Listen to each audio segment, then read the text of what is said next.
नमस्कार students, मेंकिट vibes में आप सभी का स्वागत है। आज हम एक ऐसा सुपर इंपॉर्टेंट चैप्टर पढ़ने जा रहे हैं, फोटोसिंथेसिस यानी प्रकाश संश्लेषण, जो नीट, आरपीएससी फर्स्ट और second grade, 11th 12th boards और साइंस से जुड़े सभी एग्जाम्स के लिए एक गेम चेंजर साबित हो सकता है। स्क्रीन पर ये जो इक्वेशन दिख रही है, ये सिर्फ कुछ अक्षर और नंबर नहीं है। नहीं, ये हमारी पूरी धरती को, हमारे पूरे प्लैनेट को चलाने वाला एक मास्टर कोड है, एक मास्टर ब्लूप्रिंट है। तो आज हम इसी कोड को डिकोड करने वाले हैं और ये समझने वाले हैं कि आखिर कैसे ये एक अकेला फॉर्मूला पूरे प्लैनेट को जिंदा रखे हुए हैं। तो चलिए इस ब्लूप्रिंट को समझने की शुरुआत करते हैं इसकी सबसे बुनियादी चीज से, यानी इसके कोर केमिकल रिएक्शन से, जिसे हम कहते हैं ऑक्सीडेशन रिडक्शन रिएक्शन। इस रिएक्शन का जो पहला हिस्सा है वो है ऑक्सीडेशन यानी ऑक्सीकरण। इसमें होता क्या है? पानी यानी H2O ऑक्सीडाइज होता है, मतलब टूटता है, और एक बाई प्रोडक्ट के तौर पर ऑक्सीजन गैस बाहर निकलती है। अब इस एक लाइन को अपने दिमाग में बिल्कुल सेट कर लीजिए। ये एग्जाम का हॉट फेवरेट सवाल है कि फोटोसिंथेसिस में निकलने वाली ऑक्सीजन पानी से आती है, कार्बन डाइऑक्साइड से नहीं। और अब आता है रिएक्शन का दूसरा हिस्सा, रिडक्शन यानी अपचयन। यहां सूरज से मिली एनर्जी का इस्तेमाल होता है कार्बन डाइऑक्साइड CO2 को पौधे के खाने में यानी कि शुगर ग्लूकोज में बदलने के लिए। तो देखिए, एक तरफ पानी टूटकर ऑक्सीजन दे रहा है और दूसरी तरफ CO2 जुड़कर एनर्जी बना रहा है, मतलब एक परफेक्ट टीमवर्क चल रहा है। और कमाल की बात तो यह है कि इस पूरी प्रक्रिया को समझने में वैज्ञानिकों को सदियां लग गईं। 1772 में जोसेफ प्रिस्ले की खोज से लेकर रूबिन और केमेन के उस फेमस एक्सपेरिमेंट तक, जिसमें उन्होंने साबित किया कि ऑक्सीजन पानी से ही आती है, और फिर मेल्विन केल्विन के C3 साइकिल तक, हर खोज ने इस पहेली का एक एक टुकड़ा जोड़कर हमारे सामने पूरी तस्वीर रखी है। तो अब सवाल ये उठता है कि ये जो मास्टर फॉर्मूला है, ये आखिर काम कहाँ करता है? इस पूरे मैजिक की लोकेशन क्या है? चलिए अब हम सीधा उस सोलर फैक्ट्री के अंदर चलते हैं जहां ये सब कुछ होता है। तो मिलिए क्लोरोप्लास्ट से, यानी हरित लवक से।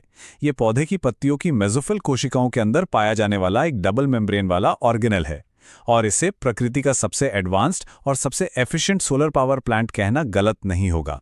इस फैक्ट्री के अंदर जो ये लिक्विड, ये जो जेली जैसा पदार्थ भरा है, उसे कहते हैं स्ट्रोमा। यह है फैक्ट्री का मेन प्रोडक्शन फ्लोर, जहां असल में कार्बन डाइऑक्साइड से शुगर बनती है। इसी प्रोसेस को हम डार्क रिएक्शन या अप्रकाशिक अभिक्रिया कहते हैं। क्यों? क्योंकि इसके लिए सीधे सीधे सनलाइट की जरूरत नहीं होती। और ये जो सिक्कों के ढेर जैसी बनावट दिख रही है, इन्हें कहते हैं ग्रेना। ये हैं इस फैक्ट्री के सोलर पैनल्स। यहीं पर लाइट रिएक्शन के दौरान सूरज की रोशनी को कैप्चर करके केमिकल एनर्जी में कन्वर्ट किया जाता है। अगर हम इन सोलर पैनल्स पर और जूम इन करें तो थाइलाकॉइड की मेम्ब्रेन पर हमें मिलते हैं क्वांटासोम। ये वो असल जगह है, वो फंक्शनल यूनिट है जहां सनलाइट को ट्रैप किया जाता है। असल में सारा खेल यहीं से शुरू होता है। ठीक है, तो फैक्ट्री भी है, सोलर पैनल्स भी हैं, लेकिन इस रोशनी को पकड़ने वाले स्पेशलाइज्ड वर्कर्स कौन हैं? चलिए अब मिलते हैं उन मॉलिक्यूल से जो इस काम को अंजाम देते हैं, यानी कि पिगमेंट्स से। और ये है हमारा स्टार परफॉर्मर क्लोरोफिल, यानी पर्णहरित। इसकी बनावट देखिए कितनी शानदार है। ये जो हेड वाला हिस्सा है, पोफायरिन रिंग, ये एक एंटीना की तरह काम करता है और लाइट को पकड़ता है। और ये जो लंबी सी पूंछ है, फाइटोल टेल, ये एक एंकर की तरह इसे थाइलाकॉइड मेम्ब्रेन में फंसा कर रखती है। क्लोरोफिल के मेनली दो टाइप होते हैं, ए और बी। क्लोरोफिल ए जो है वो मेन पिगमेंट है, मतलब रिएक्शन का बॉस है, और क्लोरोफिल बी एक हेल्पर है, एक एक्सेसरी पिगमेंट। एग्जाम के लिए ये स्पॉट द डिफरेंस वाला एक क्लासिक सवाल है कि इनकी संरचना में मेन अंतर क्या है। तो इसे हमेशा याद रखिए, क्लोरोफिल ए के तीसरे कार्बन पर मिथाइल ग्रुप यानी CH3 होता है, जबकि क्लोरोफिल बी में एल्डिहाइड ग्रुप यानी CHO होता है। क्लोरोफिल बी के अलावा और भी हेल्पर्स हैं, जैसे कि कैरोटीनॉइड्स, जिसमें कैरोटीन और ज़ैंथोफिल आते हैं। इनका काम भी बड़ा मजेदार है। ये उस वेवलेंथ की लाइट को भी पकड़ लेते हैं जिसे क्लोरोफिल मिस कर देता है, और फिर उस एनर्जी को पकड़कर क्लोरोफिल ए को पास कर देते हैं, मतलब एनर्जी की एक बूंद भी वेस्ट नहीं होने देते। अच्छा, हमने फैक्ट्री देख ली, वर्कर से मिल लिए। अब बात करते हैं उस फ्यूल की जो इस पूरी फैक्ट्री को चलाता है, यानी लाइट की। क्या पौधे हर तरह की रोशनी का इस्तेमाल कर लेते हैं या फिर उनकी भी अपनी कोई पसंद होती है? ये ग्राफ, जिसे एक्शन स्पेक्ट्रम कहते हैं, सारी कहानी साफ कर देता है। देखिए, फोटोसिंथेसिस की रेट नीली और लाल लाइट में सबसे ज्यादा है और हरी लाइट में सबसे कम। अब ऐसा क्यों? अरे क्योंकि पत्तियां हरे रंग को एब्जॉर्ब करने के बजाय रिफ्लेक्ट कर देती हैं और इसीलिए तो वो हमें हरी दिखाई देती हैं। तो लाइट का वो हिस्सा जिसका इस्तेमाल पौधे फोटोसिंथेसिस में कर सकते हैं, उसे कहते हैं पार, यानी फोटोसिंथेटिकली एक्टिव रेडिएशन। ये विजिबल स्पेक्ट्रम का 400 से 700 नैनोमीटर वाला हिस्सा है। यही वो छोटी सी एनर्जी विंडो है जो हमारे पूरे प्लैनेट को पावर देती है।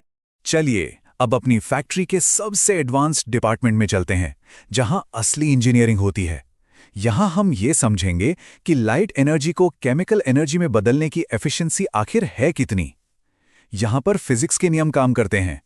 प्रतियोगी परीक्षाओं के लिए ये दो कॉन्सेप्ट्स बहुत जरूरी हैं। पहला है क्वांटम रिक्वायरमेंट। CO2 के एक मॉलिक्यूल को फिक्स करने के लिए, या कह लें O2 का एक मॉलिक्यूल निकालने के लिए लगभग 8 फोटॉन यानी लाइट पार्टिकल्स की जरूरत होती है। और दूसरा है क्वांटम यील्ड। इसका मतलब है कि इस प्रोसेस की एफिशिएंसी लगभग 12.5% है, 12.5%। ये नेचर में होने वाला एक अविश्वसनीय रूप से कुशल कन्वर्जन है। तो ये है पूरा का पूरा ब्लूप्रिंट। लाइट का फोटॉन के रूप में आना, क्वांटासोम का उसे पकड़ना, क्लोरोफिल का एक्टिवेट होना और आखिर में पानी को तोड़कर ऑक्सीजन बनाना और CO2 को जोड़कर खाना बनाना। ये फिजिक्स, केमिस्ट्री और बायोलॉजी का एक ऐसा संगम है जो पृथ्वी पर जीवन का आधार है। तो थ्योरी तो पूरी हो गई, अब बारी है नॉलेज टेस्ट की। चलिए देखते हैं कि कितना सीखा। यहां हैं 5 सुपर इंपॉर्टेंट MCQs, बिल्कुल एग्जाम स्टाइल में। तो क्या सब तैयार हैं? चलिए शुरू करते हैं। पहला सवाल है, प्रकाश संश्लेषण की अप्रकाशिक अभिक्रिया यानी डार्क रिएक्शन कहां होती है? आपके ऑप्शन हैं ग्रेना, स्ट्रोमा, थाइलाकॉइड मेम्ब्रेन या साइटोप्लाज्म। चलिए सोचिए, थोड़ा समय लीजिए और सही जवाब है बी, स्ट्रोमा। याद है ना, स्ट्रोमा हमारी फैक्ट्री का प्रोडक्शन फ्लोर था, जहां CO2 से असल में शुगर बनती है और इस काम के लिए सीधी रोशनी की जरूरत नहीं होती। दूसरा सवाल, क्लोरोफिल A और क्लोरोफिल B के बीच मेन स्ट्रक्चरल डिफरेंस क्या है? ये एक क्लासिक एग्जाम क्वेश्चन है। ध्यान से ऑप्शंस को देखिए। तो सही जवाब क्या होगा? सही जवाब है सी, तीसरे कार्बन पर मौजूद फंक्शनल ग्रुप।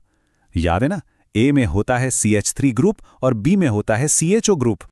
तीसरा सवाल, रूबिन और कामिन ने यह साबित करने के लिए किस आइसोटोप का इस्तेमाल किया था कि ऑक्सीजन पानी से ही निकलती है? थोड़ा सा याद करने की कोशिश कीजिए, हमने हिस्ट्री वाले पार्ट में बात की थी। और सही जवाब है बी, 18O। उन्होंने भारी ऑक्सीजन के इस आइसोटोप से पानी को ट्रेस किया था और ये ऐतिहासिक खोज की थी। चौथा सवाल, प्रकाश संश्लेषण की दर किस प्रकाश में सबसे ज्यादा होती है? ये तो एक्शन स्पेक्ट्रम से याद ही होना चाहिए। ऑप्शंस आपके सामने हैं, चलिए सोचिए। एकदम सही जवाब है सी, नीला और लाल प्रकाश, क्योंकि यही वो रंग हैं जिन्हें क्लोरोफिल सबसे ज्यादा एब्जॉर्ब करता है। और ये रहा आज का आखिरी सवाल, प्रकाश संश्लेषण के दौरान O2 का एक मॉलिक्यूल निकालने के लिए कितने फोटॉन की जरूरत होती है? आपकी क्वांटम रिक्वायरमेंट क्या है? बहुत बढ़िया, सही जवाब है सी, 8।